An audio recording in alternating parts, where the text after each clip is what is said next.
I want to bring in Josh Fox. He's the director of the documentaries like Gasland and Gasland 2. He joins us now. Josh, President Trump has tweeted that global warming is an expensive hoax. That was back in 2014. What do you say to that? Yeah.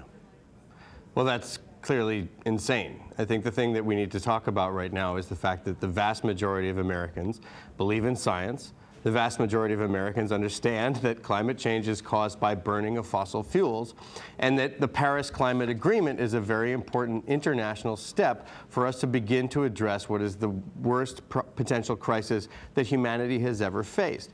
For Donald Trump to just unilaterally step the United States out of the Paris Agreement is, in fact, out of step with most Americans, and it makes the United States a laughingstock on the world stage. I mean, we simply cannot deny the science, the 97% of climate scientists and all scientists that agree climate change is man-made and it's getting worse and it's going to imperil civilization itself.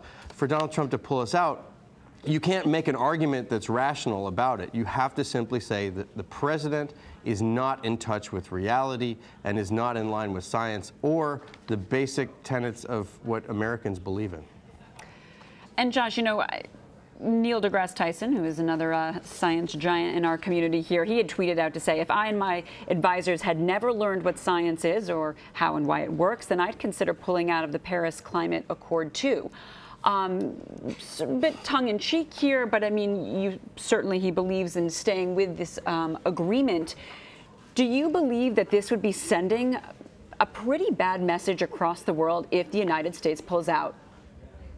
Oh, absolutely. I mean, in addition to all the debacles that happened on this foreign trip, where Germany stated that the United States can no longer be counted on as a stable ally, to all of the missteps of this administration that are due to bungling and arrogance and sheer unwillingness to just participate in what is internationally accepted as politics and as law and as reality, this is going to make the United States into a laughingstock. But beyond that, I believe it is criminal. When we talk, I'm here in New Orleans, you're in New York.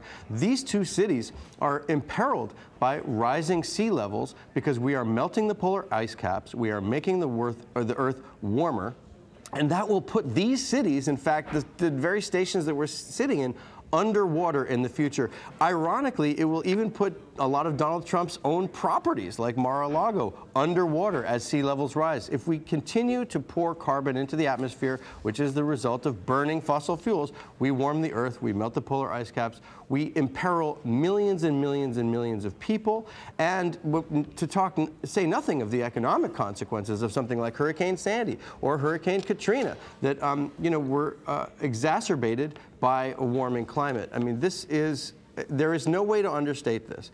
This decision is insane, and it is not founded in reality. It is founded in the fact that you have people like the fossil fuel industry, like Rex Tillerson, who have an incredible influence on the Republican Party and have skewed this conversation out of the bounds of what is normally accepted to be science and fact.